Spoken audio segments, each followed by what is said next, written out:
Ben düşünürəm ki, bəlkə sən heç məni tanımadın. Sadəcə yanımda olmaq xoşuna gəldi.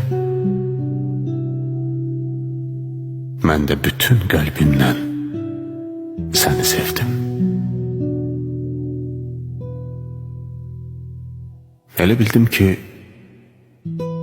özümü sənə qurban verməklə xoşbəxt olacağım.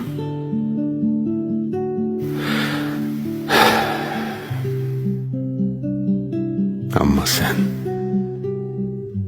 sən getdin.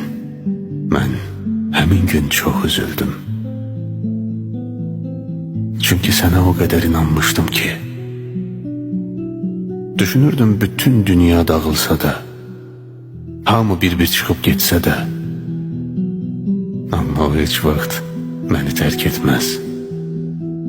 Həyatın işinə bax. Elə hamıdan birinci sən çıxıb getdin.